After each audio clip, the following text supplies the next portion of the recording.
Just come back from doing the Cape Fear Comedy Festival and also the World Series of Poker. Please welcome Travis Nelson!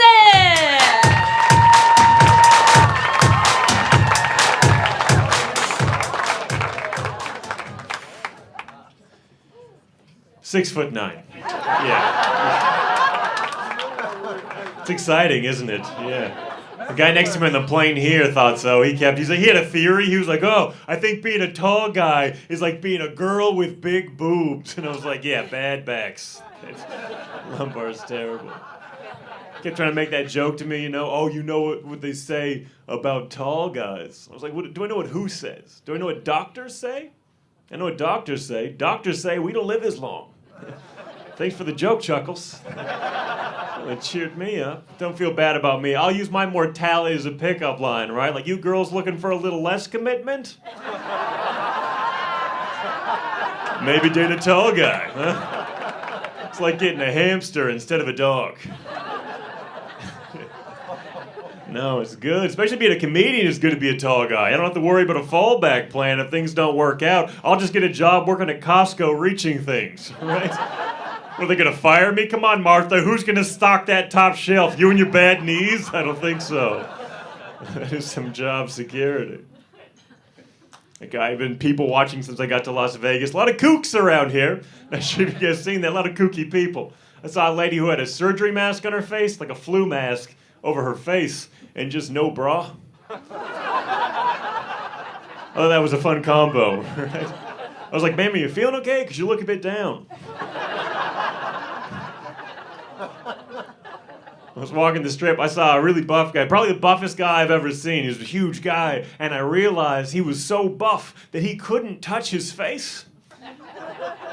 And I know he couldn't touch his face because I watched a fly land on his face. You know what a humbling moment that is? That guy's been lifting weights his whole life, like, no one's ever gonna mess with Russell again. And all of a sudden he's in the middle of Vegas like, ah! Someone little who can swat this away? Maybe a child with small, nimble hands. Or however beefcakes talk. I don't know. I come from a family of funny people. My dad was a big prankster. When my older brother was little, he had his first loose tooth. My dad tied a string from his tooth to the kitchen doorknob, and my brother and I figured, okay, so he'll slam the door, remove the tooth. We focused on that door. Lesson 1. My dad lit a match and waved it on my brother's face, so he jerked his face away and ripped that tooth right out of his mouth. Yeah. Cool prank, Dad. I really like how you brought fire into the parental arena, right? That was innovative. I give my dad a bunch of crap. He's a huge guy. He lives on the coast of Washington. He only cares about 3 things in his life. He loves salmon fishing, berry picking, yeah, and naps. He's the closest thing to a grizzly bear there's ever been, right? Especially now as he gets older, his shoulders are kind of rolling forward, so it looks like his front legs are trying to make it back to the ground, you know? Get at those berries.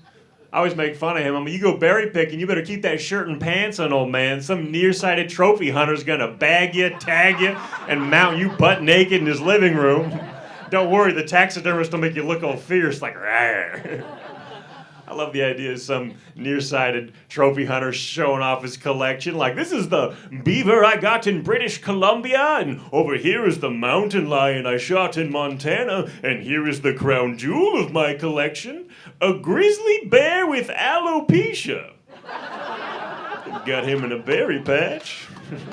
What's that, Winston? Oh, you're right. His crown jewels do look like a human's. Ha ha, it seems I've murdered. I always get people asking me like, oh, how'd you get so tall? Which is a very dumb question. You know what I mean? I always want to say the same way you got so dumb. Genetics, probably, right? That's probably how it happened. I always want to ask them, how do you think I got this tall? Do you think that I pulled myself up by my bootstraps and used true grit and determination to create the man I am today? Because I didn't. It was puberty. It was so much puberty. Mother Nature grabbed her growing stick and did her best just to beat me to death with it. Like, oh, you want to grow? You're going to be 6'9". I was like, oh no, will I be good at sports? You'll be terrible at them. Oh man.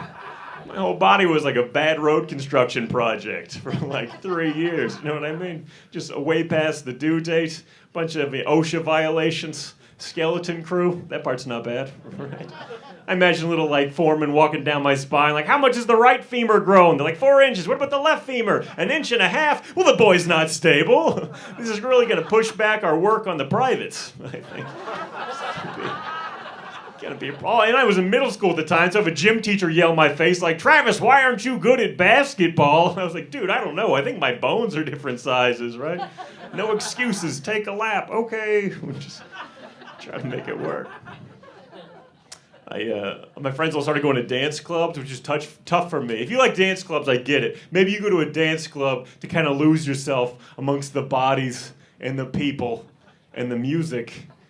While you guys are doing that, I'm just 3 feet above everything else. I can't talk to anybody. They're too far away. I just got to make awkward eye contact with the bartender in the room like, hey, I can see you no matter where I go. Oh, I bet we're going to be friends, huh?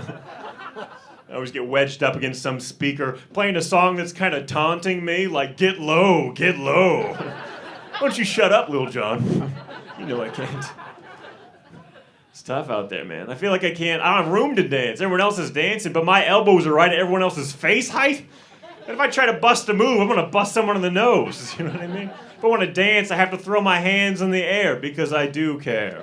I don't want to see anyone getting hurt.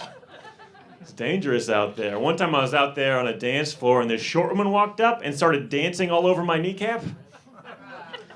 I didn't take that well, man. I've had surgery. I was like, well, you better watch yourself. You're going to dislocate it again, you know? And I was kicking myself like, man, that would actually be a bit of a bragging rights story, you know? How'd you hurt your knee? Football? Not me. I lost my ACL to a pygmy that knew how to bump and grind. Sounds better that way. So I don't go out drinking with my friends at the dance clubs as much, but I have a very good reputation with those guys. You ask them who gets the girls, and they'll say Travis, because I have lied to all of them. I'm not a liar. I'm just deceptive about it. Like if I go on a date and the next day my friend's like, "Oh, did you get to sleep with her?" I won't say yes or no. I'll just say something crazy like, "Hey, does a bear crap in the woods?" And they're like, "Yeah." And in my head, I think, not a polar bear. All right, guys. My name is Travis Nelson. Please enjoy the rest of the show.